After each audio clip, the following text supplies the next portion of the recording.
Now say hey. Hi, Jared. Hi, Jared. Ready to go. This is our last one, Jared.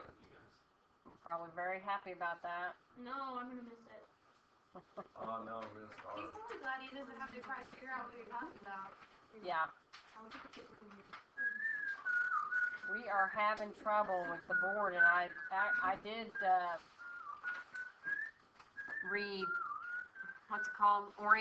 I reoriented the board because I thought maybe that would help, and it has not helped. But I don't know. Maybe he can survive it since it's just one piece to do today. Move the speaker around. It's going to get real loud for a second.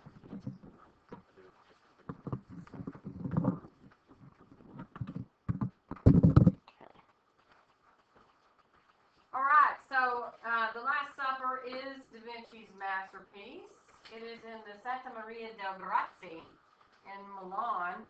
Milan is a place I have yet to visit. It is on my checklist, places I must go before I die. Did you get a haircut to see this? I got a haircut last week. No, I'm telling you, it looks different than it has all. No, I commented on it last password. I was like, Thanks, I like your new haircut. I noticed it a week ago, but I was like, Well, you noticed it a week later, Emily. She got it last week. Yeah, I saw that she got it last week, but it looks different than it did last week. Probably just what you saw. Yeah, I just went crazy today. That's alright. It's Crazy look. very fitting. No, you didn't go crazy. My hair was crazy this morning. I looked like a lion. You don't have the whole thing. Yeah, no, I had serious full on lion. Okay. I went to my congressman yesterday. Now, we'll move on and actually look at it here. That'd be helpful, wouldn't it? This is the Last Supper. And this is how you view it when you go to see it in the Santa Maria del Grazie. Santa Maria del Grazie is a church and a monastery. And the Duke Sforza, Sforza, commissioned Da Vinci. I know you're probably going, how do you spell it? Sforza. So I wasn't misspelling that. I wasn't mispronouncing that. It's weird. The Duke Sforza commissioned Da Vinci to paint this. This was his church. His family had basically built this church and the monastery there for the monks. And so he commissioned Da Vinci to come in and put this for the monks. And guess what room this is painted in? The worship hall? No. Bedrooms? No. Bathroom? Prayer room. No. Offering bathroom. No. What's that room where you talk to the priest? No. Where you No. talk to the priest? No. The dining. That's right. The Oh, yeah, that dining makes hall. sense. It's called, thank you very much, Susanna. The dining hall is called a refectory. That's the cafeteria, basically. And that's the room where it was, if Jesus is going to eat, they are too. Right? So, and a lot of you people, how many of y'all have had grandmas or aunts or whatever who have the Last Supper in their kitchen or their dining room, or you've seen these? I mean, there's a lot of people who have a copy of the Last Supper in their house, and it will usually be in the dining room or in their kitchen. And, you know, it started with Da Vinci and the monks of the monastery there with the Santa Maria del Grazie. And the Duke's emblems are up above here, the painting. Da Vinci painted all of this area here, painted this whole area here. And you see now there's a door cut here under Jesus' feet, because at one point in history we finally just said, oh, screw it, it's not worth saving anymore, and we're going to cut a door here. Well, those people were done. Yeah, smart, yeah. Today, obviously, we have closed that door in, and we've done the best we can to try to save this great masterpiece. Although it is a great masterpiece, the problem Da Vinci had was he was constantly trying crazy new paints and combinations of how to paint, because he was very slow and deliberate with his work. He didn't like to paint quickly, and with fresco, he didn't feel like that gave him enough time. If you understand about painting and art, something's, you know, the paint stays open long enough for you to still move it around and be able to do that. Well, with True Fresco, he didn't feel like that the technique allowed him to do what he, you know, wanted to do, and so he tried something new, which was great. It's a great idea, Da Vinci, because in his own lifetime, before he even died, it began to deteriorate off the wall. So it did not last very long at all, but it already started to chip and fall off the wall. And I mean, it has, large chunks of it have come off the wall all the way down to the mortar. So that's really, really bad. And throughout history, here's what's happened. People have actually been hired to come and paint on top of Da Vinci. And they have. Okay, well, we've talked about before, we wouldn't dare be Michelangelo or dare be this artist. You wouldn't dare do that, you know. Although some people were paid to be breeches makers for the last judgment, and they did do that. That's exactly what happened here. People kind of painted on top of Da Vinci trying to save it and make sure it was going to be there. So his technique a lot was lost for a long time. However, in the gazillion-dollar restoration that the church paid for recently, and it took a long, long time to do, they have been able to remove all previous painters, because that's on top, right? And get down to what was left of just Da Vinci. Now there is a problem.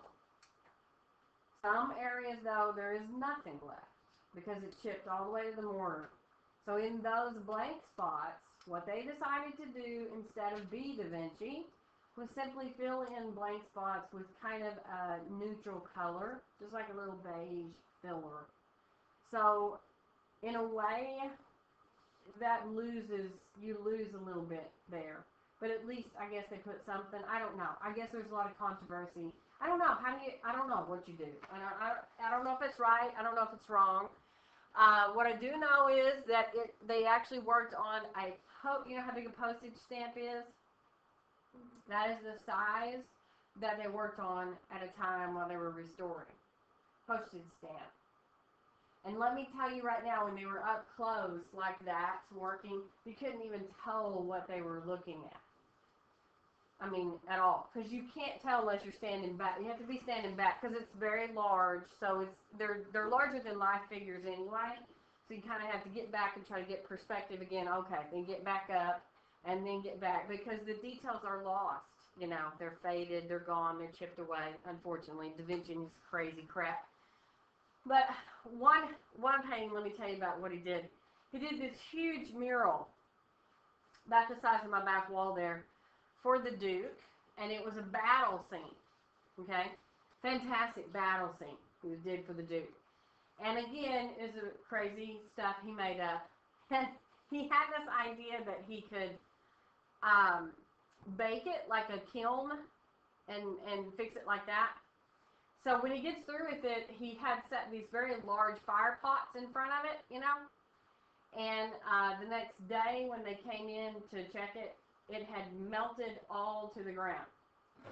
All completely off the wall, melted to the ground, full of Da Vinci laying on the ground. It was never repainted, lost for all eternity. Oh my gosh. That's Da Vinci. Are there stains on the ground? I don't know about that. I don't know about that. He was just crazy. I mean, he was always putting together crazy combinations of paints and oils and stuff. We don't even actually know what all is in this. It has been tested. We do know a lot of the compounds, but we don't know the rest. It's probably Satan's blood, but we've never tested Satan, so you know. Maybe we should. We should test Satan. But there are a couple things that are really extraordinary about the painting. Why do we call it the masterpiece? You know, if you can't hardly see it, and what's the big deal? Oh, it's Da Vinci. Yes, number one, it's Da Vinci. Okay. Number two, though, what is extraordinary about the piece is something that Da Vinci did is absolutely revolutionary. He painted it unlike anybody else had ever painted the Last Supper. Here, let me show you. Example. Well, that's not an example. This is the Last Supper. We're just getting closer, okay? Let's look at the architecture in here, though. Look at the dimension in this. They're in the hall here. A couple things I'll go ahead and point out to you now. We don't want to show Christ with a halo over his head, because do you think Jesus walked around on earth with a halo? No. I don't think so. I don't think so either. But we know if he was a real man on the planet and he did walk around, he probably didn't have a halo on his head. Probably would have made him a little more convincing. Which is some people, the non-believers, right? Oh, dude, look at the guy with the halo. That has to be. but to believers, they don't need the halo, right? Because it's called faith, right? Okay. So Da Vinci, wanting to show Christ as a man, does give him divinity still yet. How? Being perfect portions. No. The light shining behind his head. That's right. The light shining behind his head. Puts him right behind the head there. The light comes in. So this is like the halo. Okay, this is divinity. Okay. Yeah. We don't have the little circle because that wouldn't be realistic, would it? We want to show a group of people having supper together. Their last supper together. These people were like family. They were, weren't they? They traveled everywhere together. Remember all the stuff they went through? Okay, they were persecuted by people, sometimes in towns and villages that they went through. They were tight. It was a tight group of people. They stayed together all the time. It's a family. They're having a supper together. They loved each other. So they would have sat together like this as a group of people. He's the only one that really looks peaceful and calm Yeah. compared to everybody else. Yeah. Everybody else was no minds. Okay, now, Oh my. a little bit crazier with the light here. I don't know why I can't get to the one I wanted to show. Oh, well, here's Christ's face. Do you see how we've lost a lot of the detail Is that I'm the talking page where about? they filled it in? Yeah. That's pretty That rough. looks, Yeah, I don't like that. Can you tell all the spots here? Pull it Yeah, back they up. shouldn't have done that. They should have just repainted it. See? Yeah, but But do you dare be Da Vinci? you can't No, repaint it because but- that's what millions of other artists have done and ruined it. I mean, I don't know what was right, but I wouldn't repaint it. I don't know what I would do. They didn't know what was right either, so they decided to go with leave it alone. You don't have a beard.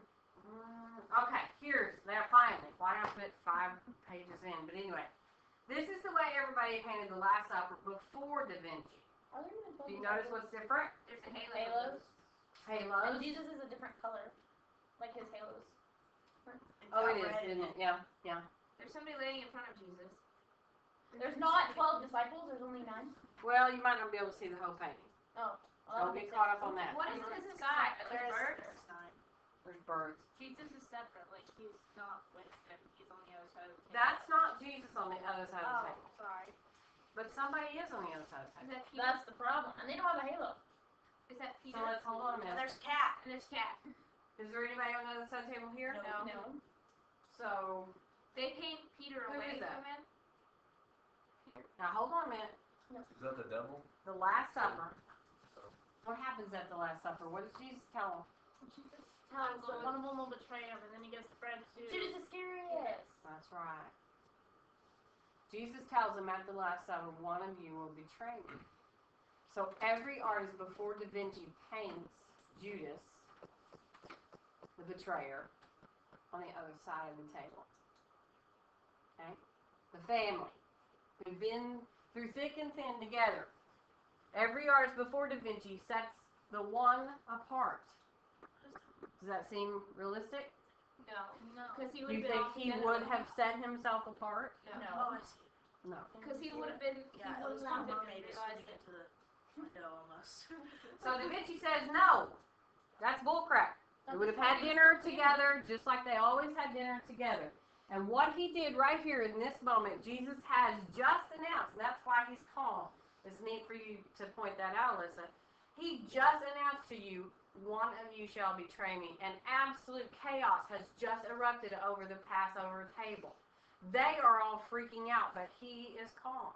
Look at him, how Da Vinci now, he's put them in little groups of 3.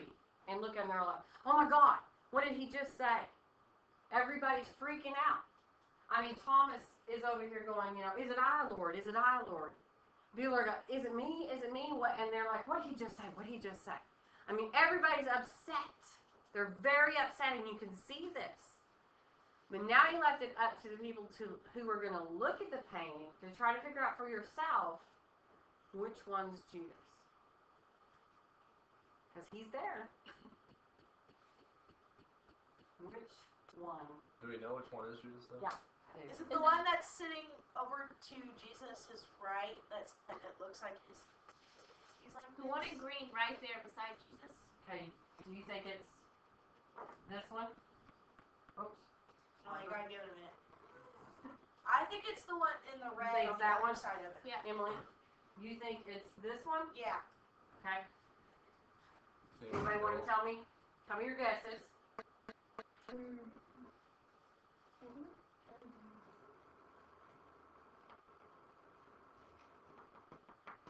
I thought I'm right on the end there. Something pretty tricky there.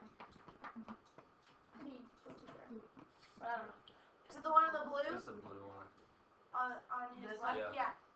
Okay. I thought I was thinking it was the white guy because he's like, you can't blame me. Well, he's What, like this sitting one there down here? pointing towards. Yeah, that's kind of what I was thinking. Okay. I don't know. I'll give you another guess. The blue guy on the very, like, right? Okay, move your hand.